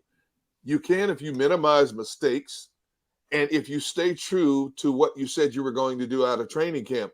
Commit to the run. In all my years of playing, watching, and covering football, I've never been associated with a game where only 3 running plays have been called in an entire game. So hopefully Nick has learned his lesson. Thank goodness it's early in the season, not late in the season. And I can't wait to see what game plan he has going up against Kansas City. Well, D. Gunn, we now know RPOs are considered runs in certain circumstances by the head coach. I'm still trying to figure that one out. I couldn't agree with you more. Yeah. I talked to you after the game on the live post game show, and my biggest concern coming out of Dallas was Nick Sirianni saying we knew we would have to keep up offensively with this team. In other words, he thought it was going to be a shootout, and he wanted to run up and down the floor, basket for basket, with the Dallas Cowboys. I agree with you. No. You got to go the opposite way. You don't have the personnel to compete in that type of game. If he tries to do that against Kansas City, it's DOA. It's dead on arrival. You got to keep the football away from Patrick Mahomes and Andy Reid and Travis Kelce and Tyreek Hill. Well, you know what's funny, John, is that when you go back and rehash that Cowboys game, the Eagles had a chance to get back in it and make a game of it. Even with the game plan that they were implementing. And all of a sudden, Jalen Hurts started missing receivers wide open. Yeah. He threw his first 2 picks of the year. He underthrew that deep ball. So there were opportunities there for them. You know, he served up a pick 6. Those were momentum-changing moments in that game. So they had a chance. And I do believe if they had I don't think they would have had as much success running against Dallas as they could have against Kansas City. But they could have had a measure of success running the football to slow down Dallas's momentum. But basically, you played right into Dallas's hands and made that game the lopsided game that it was. So, you know, I understand every coach, you have a playbook, but you know what? You've got to flip the script now. You've got to do something that Kansas City isn't expecting, or else it's going to be ugly. It's going to be ugly by halftime. D-Gun, if you go back and look at the 3 games the Eagles have played, week number 1, they played very well against Atlanta, good designed offense, shut down the Atlanta offense pretty much across the board. Week 2 against the 49ers, a team known to have a very good running scheme. They didn't get beat by the 49ers running, but they didn't stop them either. No. A couple of 90-yard drives with the 49ers running the football. And then this past week, the Cowboys just shredded them. Yeah. Anytime they needed 7 yards on first down, pick or choose. We want to handle it to Pilot. We want to hand it to Zeke. Doesn't matter. We'll get well in front of the sticks on second down. What Eagle run defense is going to show up against Kansas City this week? Does it even matter? Because are the Chiefs going to run the ball? Are they going to Andy Reid take a page out of Nick Sirianni's book and say, let Patrick Mahomes throw it 50-some-odd times? A little bit more understandable Mahomes than Hurts, but what kind of Eagle defense against the run is going to pop up on Sunday?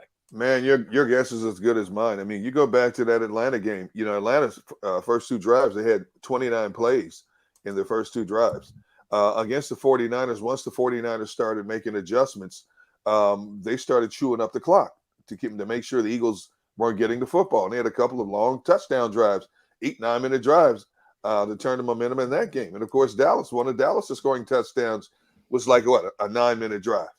It seems to be that this is the MO of this defense. And outside of Javon Hargrave and Fletcher Cox, I don't know who you can count on in this defense. Darius Slay is okay. Steve Nelson is okay.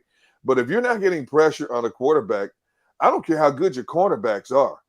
They're going to get burned eventually. You can't let a quarterback stand back there and pat the ball for 3.5 seconds because that man's got Travis Kelce. He's got Tyreek Hill. He's got this kid named Mecole Hardman. He's got a running back named Clyde Hilaire. So there's weapons on top of weapons in this offense that they can go to. So the front seven has to find a way to get some kind of pressure on Patrick Mahomes. And even with that said, as we've seen in recent years, Mahomes like a magician, throwing across his body, through no-look passes and stuff like that. The kid's amazing. So he's going to make his plays. Trying to minimize his plays is the key. And you notice I emphasize the word trying, because I'm not too sure about this Eagles defense right now. Losing Brandon Graham was huge in terms of leadership and a guy coming off that edge. Against the Cowboys, I didn't see it consistently enough from Josh Sweat, from Derek Barnett. And another thing, if you can keep Barnett's head on, in the right place and not make dumb plays, that's a big plus. Minimizing penalties. This is the most penalized team in the National Football League. Minimizing penalties. So there's a lot of things that go into the ingredients for this defense to be successful against this Kansas City offense. You know, until this season, Patrick Mahomes had never thrown an interception in the month of September in his young NFL career. So, you know, this Kansas City team offensively right now seems to be out of whack just a little bit, but they're still a very dangerous team. This Eagles defense has got to be on its P's and Q's from start to finish, or I can't emphasize this enough. It could get ugly in a hurry for the home team. All right. Well, I'm looking, D. Gunn, for some optimism. It's very difficult to find it. But I'm going to throw this out. Okay. So I want to hear what you think about this. Okay. We always talk about styles make bites. The Cowboys like to run the football. They can run the football. They like to go downhill. I think BG, as you mentioned, that's a bigger loss than people realize, especially in the run game. Right. Because even though things went between the tackles, what BG's absence allowed Dallas to do was double team Fletcher, double team Javon, and then just go downhill against those linebackers. The Chiefs don't want to do that. Number one, they don't have that kind of mentality, that kind of sentiment. Two, Jonathan Gannon's zone can keep everything in front of you. Maybe they limit the big plays that way. Kansas City doesn't try to run the football. I'm looking for something. What do you think of that avenue? You know what? That's wishful thinking. But you know the Chiefs are going to take their deep shots. That's what their offense does. They're going to take 3 or 4 deep shots in this game. They're going to work you underneath with Travis Kelce. They're going to touch you up a little bit in the running game, because once you start laying back on the pass game, they're going to hit you with Clyde Hilaire. And that little kid is electric. Man, can he flat out ball. So you're going to have to pick and choose your poison. I like your optimism. You know, I'm not saying this is Custer's last stand. I'm not going to go that far yet. But I'm just saying you got to flip the script completely and do something that Kansas City's not expecting to make this a competitive game. All right, this will be a return game for Andy Reid, and we know Andy has a relationship with the fans. He's got a relationship with Jeff Flory and Howie Roseman and Derek Gunn and a whole bunch of people here in town. Right. But none with Nick Sirianni. Their paths really haven't crossed. And if anything, Andy might be motivated to just make sure Jeffrey knows that he may have made a mistake by letting his guy Doug Peterson go and hiring this guy who he's going to coach circles around on Sunday. Does Andy's ex-relationship with this town and many people in it have any impact on the outcome of Sunday's game? No, I don't think so. For Andy Reid, for Steve Spagnuolo, the Kansas City Chiefs, it's all about coming in here in a hostile environment and winning a game. You know, that's the bottom line, winning a game. Who thought we would be sitting here right now talking about the Chiefs at the bottom of the barrel in the AFC West? You know, I never thought that would happen. It's all about X's and O's, W's and L's for Andy. You know, he's going to enjoy the moment in terms of coming here. But Andy's never been an emotional guy. In all the years I've known him, he's never been an emotional guy.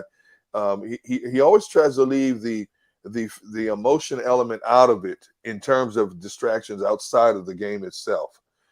He will enjoy the moment. He'll wave to a few people, you know, but he's all about his business coming in here on Sunday. And how interesting it is, in Andy's last couple of years here in Philadelphia, people couldn't wait for them to fire Andy Reid, get him out of town. All of a sudden, he goes to Kansas City, has success, wins himself a Super Bowl finally, and all of these people are back on the Andy Reid bandwagon. Yeah. They're big fans of Andy Reid. But you know what? I respect the fan base of Philadelphia, and they understand. It was a move that at the time that had to be made. You had to make that move and move in a different direction. But the fact that so many people now still reach out to Andy Reid and show Andy Reid a lot of love, especially earlier in the week when he was down with dehydration. There were a lot of people out here from the Philadelphia fan base that really extended their well wishes to Andy. And, that says a lot about the fan base here as well.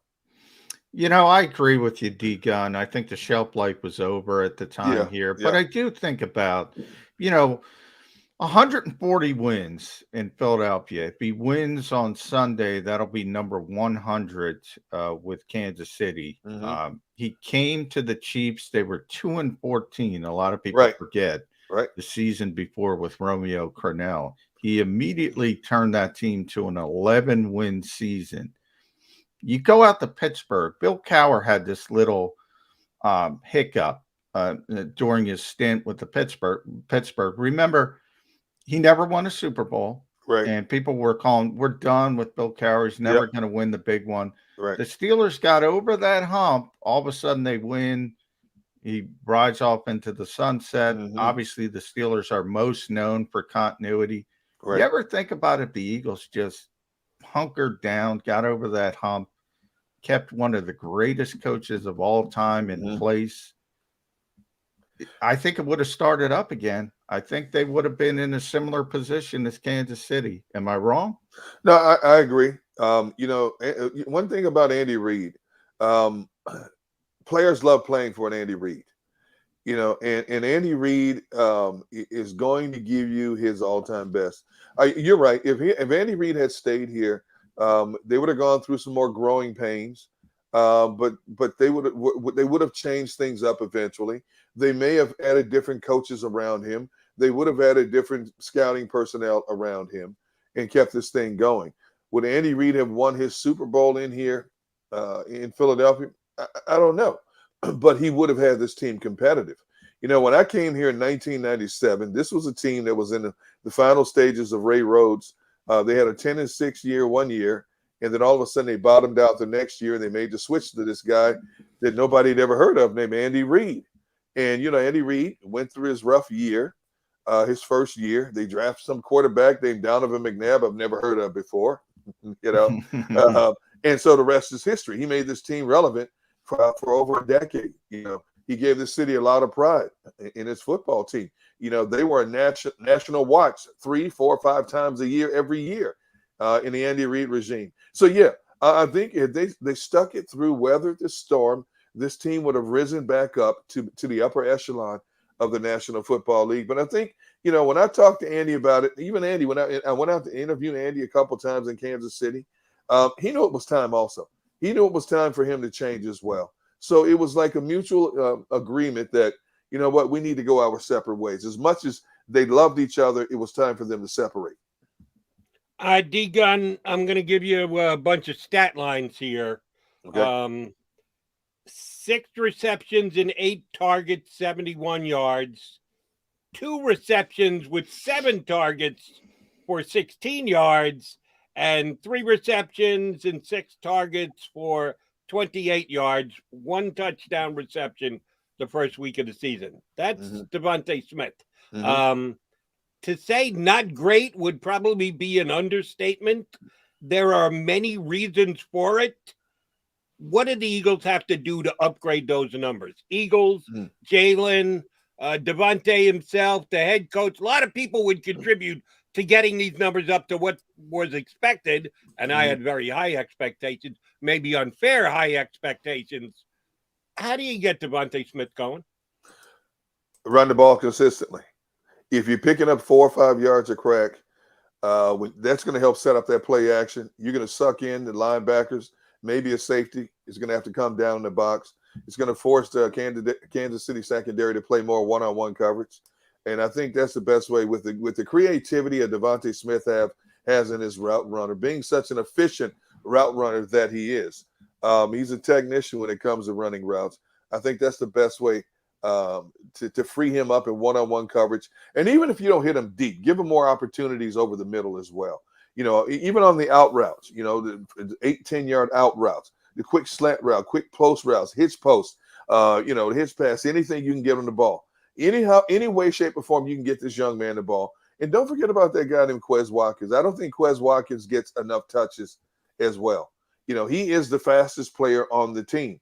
Utilize that speed, which they haven't been able to do consistently. But if you can suck Kansas City's defense up with your run game, that's going to open up a lot of things for your RPO and your play action game as well. Okay, D-Gun, where are you with Jalen Hurts then? Because we talk about running the football. We talk about the play action game.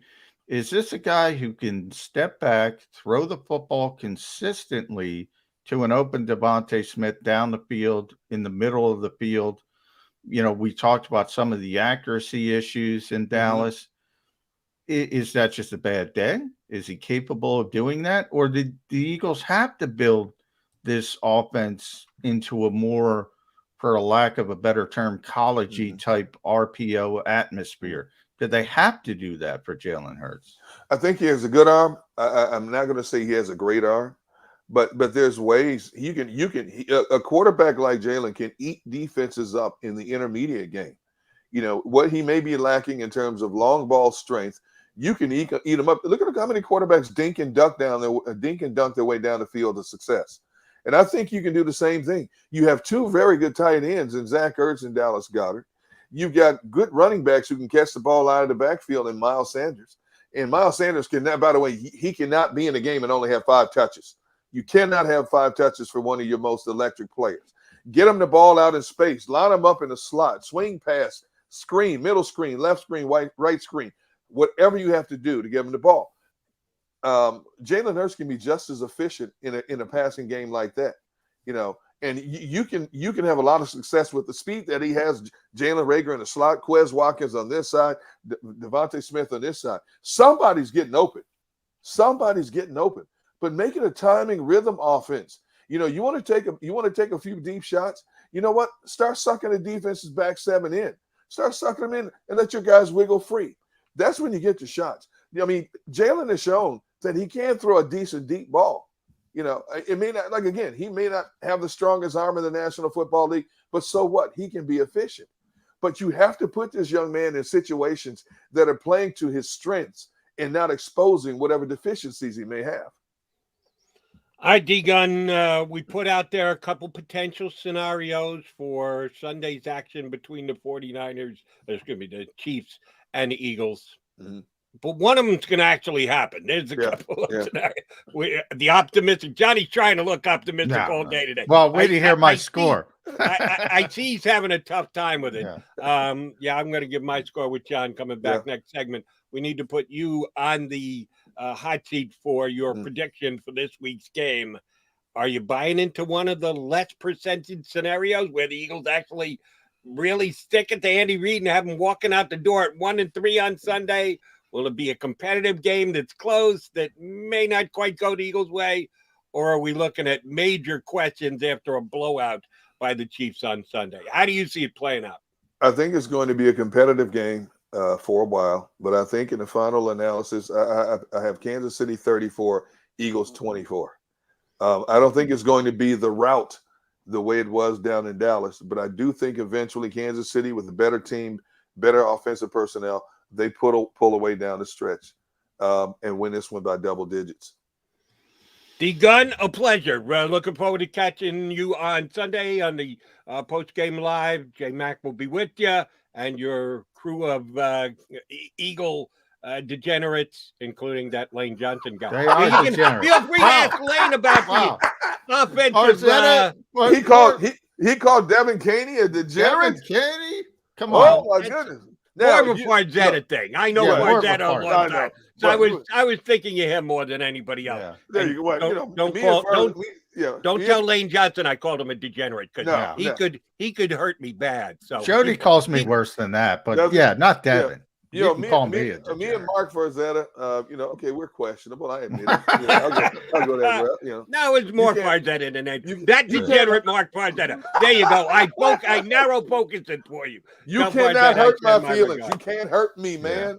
Same, man. I'm with you, Gunn. Gunn. Thank you much for hopping on with us. We'll be watching you on Sunday, buddy. Thank you, guys. You guys have a great weekend. Derek Gunn from the Eagles Post Game Live here on the JAKIB Media YouTube channel.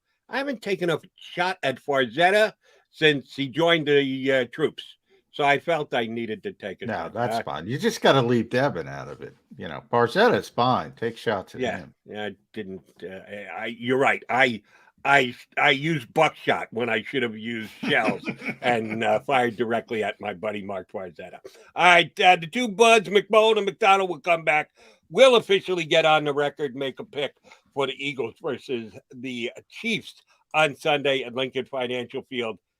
He said he was going positive, folks. He was looking hard for positivity today. I was looking, but I didn't find it. Jody. Okay, so we'll come back and probably not be all that positive, but you got to come back and find out just the same here on Birds 365. Go for the midnight dares. Go for the memories. Go for the view that goes on forever. Go for the bubbles in your bathtub and in your drink. Go to bed whenever you want. Or don't. Go for him. Go for her. Go for the win. Go to Ocean Casino Resort. Book your trip at theoceanac.com. At Stateside Vodka, every new customer gets the world's best rocks glass. Free.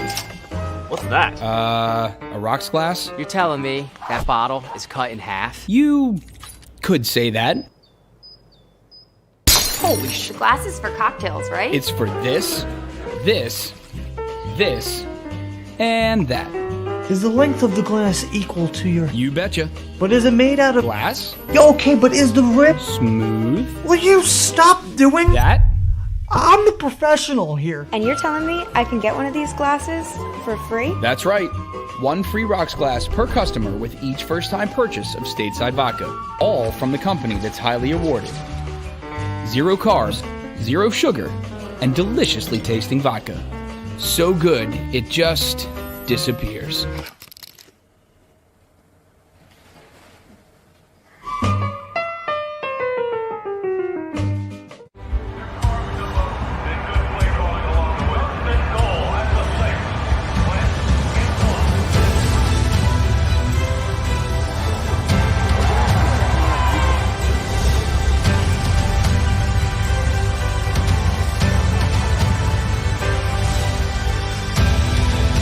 Field of life, First Trust Bank is there for you. Champions on 3. 1, 2, 3. Because Philadelphia dreams deserve a Philadelphia bank. When it comes to the fight against insurance companies, large corporations, and the healthcare industry, injured victims are always the underdog. But that doesn't worry us. At Messa & Associates, we're an injury law firm from Philadelphia, and we come to fight. Our clients know that they've got representation with a chip on its shoulder, and it's the same chip that makes Philly the toughest city in the country. Call 215-568-3500 or visit us online at messalaw.com. Messa & Associates, the toughest injury firm in Philadelphia. Go for the midnight dares. Go for the game. Go for the hits. Go for the fans. Go for the win. Go to Ocean Casino Resort. Book your trip at theoceanac.com.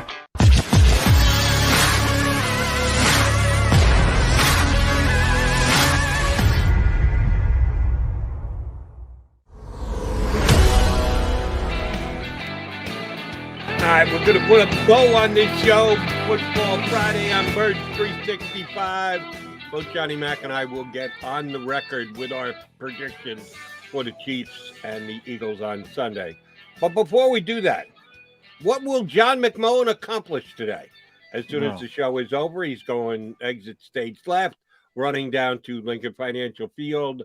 Are you going directly to the Shady McCoy official resign from the NFL as an Eagle retirement gathering? Are you going to the Eagles practice?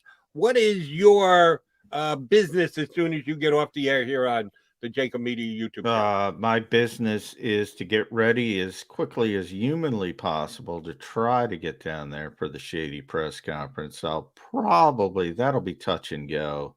I'll make it down for the practice, which starts at 11:25, and then it's off to the NovaCare complex for Nick Sirianni and his pre-game press conference, the final one. All right. So do you park at the NovaCare complex and walk over to the stadium? Do you park at the stadium and then take your car over to the NovaCare complex? How do you get back and forth between the two? No, you park at the stadium and then drive to the complex. Okay. Does Nick Sirianni drive in a car, or do they have a golf cart to bring him back and forth? Car. Oh, Everybody. he actually does. Andy Weidel was late last 2 weeks ago. Going across, he was booking to get down to practice. I've driven behind Doug Peterson. You take your car. It's a little bit too long for a while. If you're going to walk that, there's not enough time in the day. You're going to be late because others are getting in the cars. You can only walk so fast. I guess. I was just wondering if anybody did the golf cart thing, because up until today was the first day of fall, as far as I'm concerned. You could actually do the golf cart thing because it was if you had time, but coaches, and I haven't shaved in days since getting back to Dallas. I mean, they don't have time to do anything. They don't have time for a leisurely walk to go from, and you don't want a golf cart trying to get through Broad Street. Come on, have some fun. What are you talking about? Nick Sirianni's beloved in this town. Yeah. He can just wave and stop traffic. All right, maybe not. All right, J-Mac, you and I need to get on the record for the Eagles and the Chiefs. I will go first and allow you to continue to attempt to ruminate on positivity for this game coming up on Sunday. No, I was trying to find some positivity. Well, all right, you're tipping your hand. I will quickly recap how my selections have gone here on Birds 365. Week 1 against the Atlanta Falcons, I thought the Eagles could win the game. And I had a score written down on my sheet before the show started. We got Ed Kracz on, and he said 23-20 Eagles. The score that I'd written down ahead of time was 23-20 Eagles. So I said, I like it. I'm going with Ed Kracz. We're riding together. We think the Eagles are going to win. That's my score. That's what I'm going with. And, of course, Eagles won, and they won even more handily than either Ed or I thought. Week number 2, our Friday guest was Rob Motti. And Rob Motti predicted the Eagles to lose to the 49ers 22-20. I was thinking about doubling down on my 23-20 from the week before, but I said, you know what? No. I'm going to double down with agreeing with the guest. So I'll go to 22-20 49ers, which, of course, the 49ers won. The score wasn't exactly right. As a matter of fact, if you're worried about the actual point spread of the game, 22-20, you would have taken Eagles. You would have lost. So kind of split the baby on that one. On Monday, we had, who the heck was on with us? BLG, Brandon Lee Gouton, because you were a guest on Monday live from Dallas, but BLG was on early with Jeff Kerr and I. And BLG's prediction was Eagles lose by a touchdown. And I think I had my score written down as 34-27, I think, something like that. And BLG had it more like 27-20. But he had the Eagles losing by a touchdown. I had the Eagles losing by a touchdown. So I said, I'm going with BLG's score. I should have stayed with my score because it was actually closer to what the final score was because there was more scoring involved. J-Mac, I'm doubling down again. I'm not going with the exact same score that Ed Kracz did, but I'm going to reproduce. 3 weeks in a row I've reproduced and or borrowed and or bid off, depending on how you want to look at it. You know what I'm going to reproduce as this week's score? Monday's score. I've written it down if you can see it. Can you see that there? 41-21 Chiefs. That was the score with the Eagles and the Cowboys this past Monday. I fear the score will be exactly the same again. Kansas City 41, Philadelphia 21. So positive. If we're looking for positivity on Birds 365, it's not coming from McDonald's. Yeah, I was looking. I didn't say I found it. I was trying to come up with some different ways. I don't like the situation. The fact that obviously Kansas City is a good team that has had a bad start, and they're probably a little bit angry, or probably a little bit upset about it. Yeah, I don't see how the Eagles can keep up with this offense. I hope the coach realizes that and doesn't try to keep up with this offense and tries to go in a different direction than he did in Dallas. I have it 35-18 Kansas City Chiefs. People say, because Ed's been the homer. Ed Kracz picked the Eagles 3 consecutive times. This is the only time he has gone in a different direction. Really? This is his first anti-Eagle week? First anti-Eagles week. Really? So I called him a homer. I have gone the opposite direction. Yeah, I'm 4-0. You picked the opposition 3 straight times. Even Atlanta. So I'm 2-1.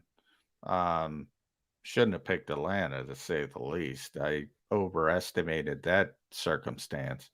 I don't think I'm going to be wrong on this one, unfortunately. A touchdown, double digits, multiple 35-18. touchdowns. 35-18. Okay. Chiefs. You're not far from where I'm at, but I'm even more of a blowout than you are. All right. If we are correct, and this game is certainly a Chiefs victory and maybe a heavy-handed, if not lopsided, Chiefs victory. You've got the Eagles scoring 18 points. I've got them getting 21, which is not great either way you slice it. 0-10. 0 being complete and utter silence. 10 being screaming at the top of their lungs. If Jalen Hurts is a loser again and has a similar game to the one he had against the Cowboys, because he put up good numbers. But if you watch the game, you realize Jalen Hurts did not play well. Oh, by the way, yards and points at the end of the game, that really didn't matter. If he has a similar type game, what's the hue and cry for Gardner Minshew after this week? 0 being complete and utter silence. 10 being screaming at the top of his lungs and every yard arm, Gardner, Gardner, Gardner. Where does your Gardner-o-meter fall? I'm saying it's still very low. I'm going to put it at 1. 1? Okay. Only because there's always people that, always want to see the backup quarterback. Well, not Joe Flacco, but Gardner Minshew. So you're always going to have that constituency. But I think people this week won't be as loud as Dallas week because, 1, Dallas is a rival. 2, Dallas isn't as good. I think people realized, okay, Kansas City's really good. We're not supposed to beat this team. I think people thought the Eagles really had a chance. A lot of Eagles fans thought they really had a chance in Dallas because they don't think the Cowboys are that good. They know the Chiefs are good. So I don't think from that perspective, I don't think it'll be as bad. Fair enough. Just double checking this. I should know it off the top of my head, but I don't. Gardner Minshew has been deactivated all 3 weeks so far, correct? Yeah. We did say at the beginning of the season when they acquired him, played his short preseason here in Philadelphia, that would be a telltale thing. At some point, we both expected Gardner Minshew to become active for Eagle games, either as the 3rd quarterback and Eagles activate 3, not likely, but maybe. At some point, he needs to be the backup, or would they just jump him from deactivated all the way to starter? When do you think that's going to happen? I only think I don't think he's going to be the backup anytime soon. I think the only way Gardner Minshew plays is if Jalen Hurts gets hurt and it's a long-term injury. Then I think they might kind of shift their thinking. I've said from the start, if they need Joe Flacco to come in during a game, it's going to be obviously Joe Flacco. He's the active one. If they need him for a game or 2, it's a short-term injury, sprained ankle, something like that, it's going to be Joe Flacco. if they need a quarterback for 9-10 games, they might say, okay, let's see what Gardner has as the younger player. They might shift their thinking. As far as being active as the third string quarterback, that I think that has all to do with injuries. If they have a ton of injuries this week, one week, and they don't have to worry about those roster spots because guys can't play, they might activate them to have them on the field. But I think that's more injury related at other positions. Either way, it's going to be, I think, high scoring and a lot of points put on the board between the Chiefs and the Eagles. As a matter of fact, yeah, I like both the Chiefs and the over this week. Whole bunch of activity down at the Lincoln Financial Field, including the Shady McCoy retirement on Sunday. Get those 25 jerseys out, folks. Don't know if it's going to help. Hopefully, Miles Sanders doesn't run it 2 more times than Shady McCoy on Sunday, because if that happens, we might start to have some problems. Yes, and we'll be talking about it come next week right here on Birds 365. J-Mac, have a great weekend on your Eagle duties. Appreciate you, bud. You too, Jody. Enjoy the shifts. I assume there are coming aplenty. Saturday, I got double duty, WIP in the afternoon, CBS Sports Radio at night. So, yes, I knew it. I'll be doing plenty of previewing of the Eagles before we get to Sunday. We'll be back on Monday recapping an Eagle victory. Doubtful, but we'll give it a shot. Stay tuned. Check out all your action here on the JAKIB Media YouTube channel over the weekend. Our boys from the middle coming up later today. Dan Cilio as well. Thanks for tuning in to Birds 365. If you missed any of today's show on the JAKIB Media channel, listen to the podcast on your way home. Available on YouTube, Apple,